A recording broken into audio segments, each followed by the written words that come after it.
Hey there, future aviators! Welcome to my YouTube channel. Today I will share the story of my IFR Checkride. I took my IFR Checkride the other week and passed. Now I am instrument rated pilot. So on to the next step, but first I owe you all a debrief. For the Checkride, I flew the rental RV-12 from Twin Oaks all the way to Albany, which is a 60-mile trip. And on the way, I picked one point to do a VOR check. I'll tell about that later. I flew to Albany because that's where the DPE is located, and he can either charge you or have you fly in at your own expense, which I found would be a good warm-up before the test. So how did the check ride go? First of all, I arrive, we meet and greet, get to know each other a little bit, small talk. Then we jump right onto the oral portion. That oral part took about 2 hours and started pretty typical. We started with instrument rated pilot privileges and limitations. When is it required? What does it give you? When do you have to file, etc. Next, we talked about the currency rules, the 66 hits. What happens if you run out of the 6 months currency? What happens if you run out of 12? There's your IPC check ride. Next, he looked at airplane inspections, both asking me to show what I have for the plane and to go through the acronym Aviates.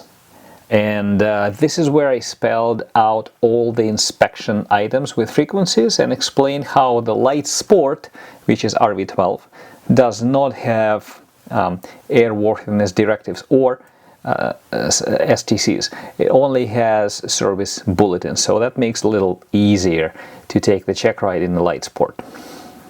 DP briefly touched on actual inspections again, noting that nothing is special there, and since it's a rental plane, it gets a lot of inspection time and he knows the owner, so that was nice. Now, I mentioned I did my airborne VOR check, and that was done over RT. I'll show the picture, and the point that I chose had a vector from the Corvallis VOR, which was supposed to indicate a 359 radial from Corvallis. As I flew over using the GPS, I was able to tune in my VOR at a 360, so that means I only had a 1 degree deviation on my VOR check. That was a good little explanation that I was able to do in front of the DPE as well. Next, the question was on the equipment required for IFR flight. So that's the grab card acronym, and I started with that acronym, writing that out and then spelling out each word, because that's how I visualize and remember things.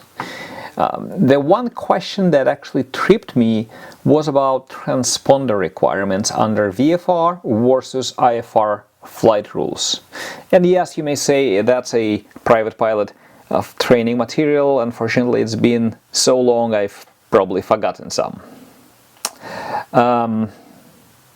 But in my defense, I explained how I actually approach this situation. I don't fly without transponder. I believe that is safer. If I will need to take a flight without a working transponder, I know where to look up the limitations and which airspaces to stay clear of.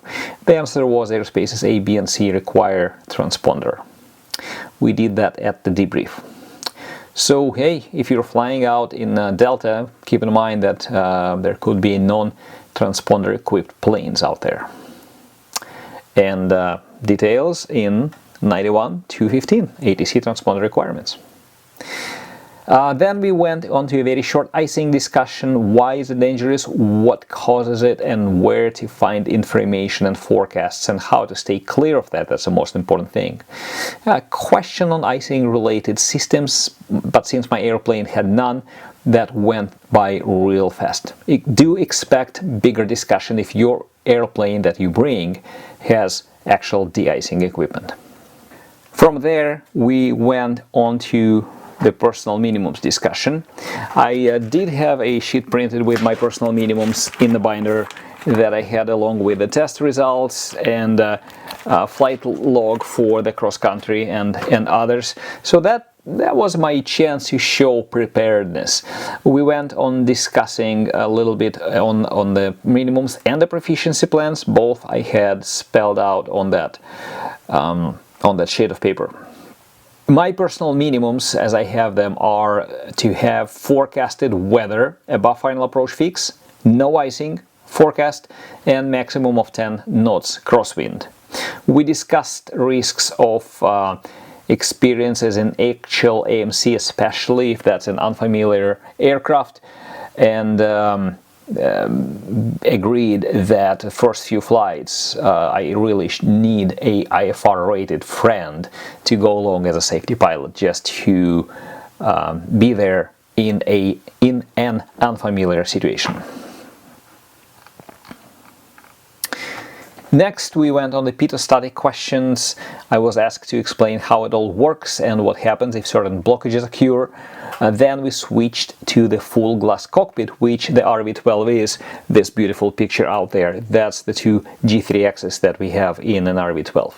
We discussed ADC versus AHARS and what feeds what, how the information gets onto the glass of the system. Again, all that is extensively explained in the G3X manual, which is about 400 some pages long. So hey, if you like the reading, this is a good one.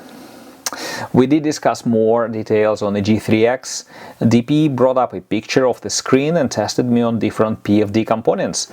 And one of the questions he wanted to make sure I know and understand is what feeds the speed tape. Apparently some people believe that speed is fed by GPS. That would be pretty bad. Next big portion of a discussion started with my cross-country plan that I prepared. What I have here is departing out of Albany, the S12, then a Victor 232 Battleground, then east turn on a Victor 112 airway to the Clickitat VOR, then onto the next VOR and onto Spokane. I did explain why I chose that route, because that avoids the busy airspace of Seattle here and avoids the mountains, the kind of the non-landing portion of the Cascade range if I would go direct.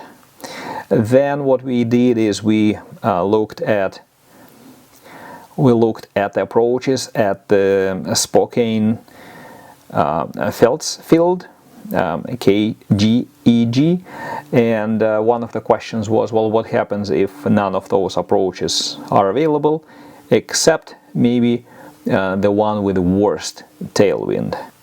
The answer obviously was that we'd use that approach but circle to land, and that led to discussion of circling minimums and circling protected radius.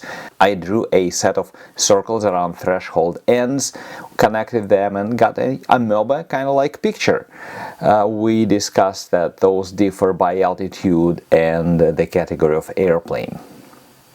Next, we discussed departing Albany in various weather conditions using ODP, and then similarly departing from a other non-towered airport which has no procedures published, so that was not surveyed. Discussed what's legal versus what's wise to do as a Part 91 pilot. You may know that it is legal to depart in 00, but maybe not the smartest thing if that's an airport you've never flown out of. Next, we discussed holding pattern entries. We started with the Albany to Corvallis. ODP leads me into the hold, so the questions were in the form of a drawing of a pattern on a whiteboard and then explaining what's the entry for that pattern would be. Then next was we switched to approach charts. I was given several approach charts and we discussed the steps I would take given a specific location and specific PTAC clearance. On those plays I needed to explain my altitude and lateral movement. What would the plane, what would I do as a pilot given that clearance all the way until landing. And one question that tripped me was the TAA, the Terminal Arrival Area on the Tillamook, the TMK plate. It's a rare find in the Pacific Northwest, and none of airports that I flew into had that. So I rushed to call that's an MSA because of the similar look, and only to look at it closer and retract my answer. Confirmed that the word MSA is not present, so got to be something else, and I don't know what it is. That was one of the debrief items, and for me personally, the takeaway is don't rush. If you have even slight doubt in your answer, take time to think. Even if you don't have doubt, maybe just take time to think, because rushing with the wrong answer gets people in trouble, not just on the Checkride. And this would be a good opportunity for DPE to test. Well, obviously there is something you don't know.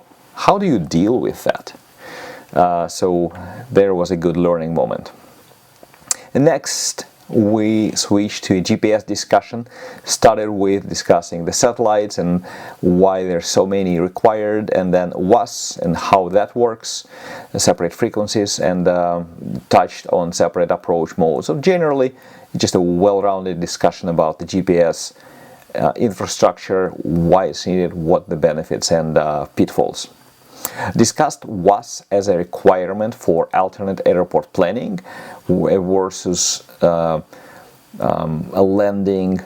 So for planning you'd use LNAV minimums if both airports have WAS approaches on your plan, if nothing else is available, but then landing would actually be in per the plate as specified. Then that led us into an IFR planning discussion in general, including fuel reserves and questions on alternate requirements that inverse A on an approach charts. The standard minimums for alternate 800-2 and 600-2 for a non-precision and precision approaches. They do apply again for your planning purpose, but not for your actual landing. We did several examples on what's possible, what makes sense, like can a Part 91 pilot fly into an ILS approach that has weather reported at 100 feet AGL? The answer was yes, he can, unlike Part 121 pilot, but is it smart? Would that be a good use of the fuel reserves? That was a good discussion. And then a few questions on the lost comms, again mostly in a scenario form. And this is where my advice is listen carefully to the question, because sometimes the correct answer is to stay out of IMC and land as soon as practicable. That's an FAR 91-185. But if that's a no-trick question, then you go into explaining the AVEF acronym, and likely on a specific example that you'd be given on a whiteboard probably. I didn't get any questions on clearance limit or what happens when you arrive and how you land, or although maybe just a small one that I land as close as possible to my expected time. So that concluded the oral portion. Next we went on to briefing the flight and actually flying.